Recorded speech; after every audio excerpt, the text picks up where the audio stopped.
سفر رسول الله صلی الله علیه و سلم به معراج. دوستان نهایت لطفاً با روشن کاروان باشید. در شب معراج هنگامی که پیامبر نازنین صلی الله علیه و سلم به سوی بیت المقدس می رفتند، در نزدیکی سرزمین مصر از جای عبور کردند که عطر و بویی بسیار دلانگیز و روح نواز به مشامش رسید. رسول خدا صلی الله علیه و سلم با شگفتی از حضرت جبرائیل امین پرسیدند: ای جبرائیل امین، این خوشبویی از کجا میاد؟ این خوشبویی از چی است؟ جبرائیل علیه السلام عرض کردند: این عطر قبر زن آرایشگر دختر فرعون و فرزندان اوست. سپس داستان آن بانوی با ایمان را چنین بیان کرد: او خدمتگار و آرایشگر دختر فرعون بود، زن مؤمن که ایمانش را پنهان میکرد.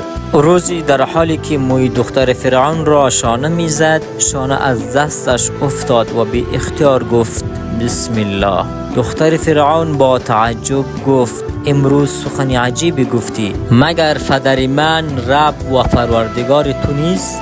پس نام چه کسی را بردی؟ آن زن مؤمن با آرامش پاسخ داد: پروردگار من و تو و حتی فرعون تنها الله سبحانه و تعالی است، همان خدایی که به همه روزی میدهند و روزی میبخشند. دختر فرعون خشمگین شد و گفت: یعنی تو غیر از پدر من رب دیگری را میفرستی؟ او با شجاعت گفت: بله، رب من، رب تو و رب فرعون فقط الله سبحانه و تعالی است. دختر فرعون این سخن را به پدرش رساند.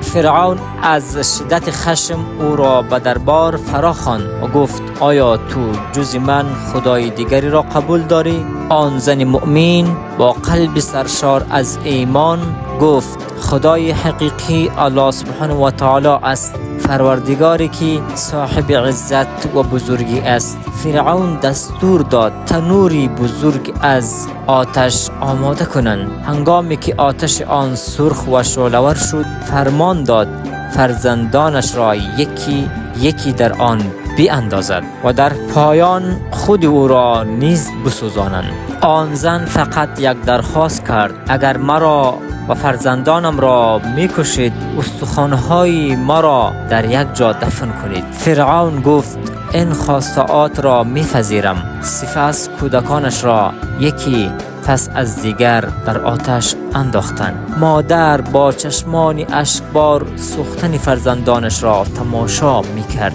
اما ایمانش نلرزید. در پایان نوبت کوچکترین کودک رسید، نوزادی که هنوز شیرخور بود و در آغوش مادر شیر می نوشید.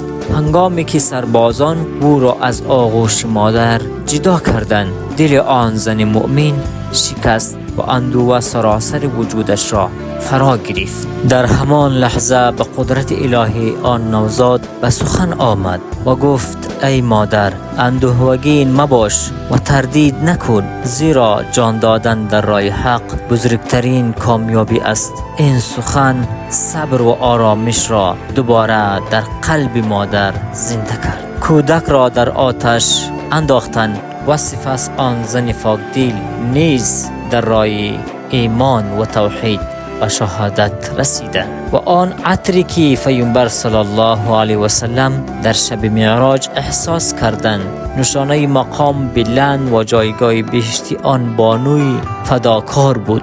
مفهوم زیبا گاهی یک بسم الله که از دل با ایمان برآید انسان را تا بلندترین مقام‌های بهشت می‌رسانند. ایمان حقیقی آن است که حتی در سخت‌ترین امتحانها نیز خاموش نشود.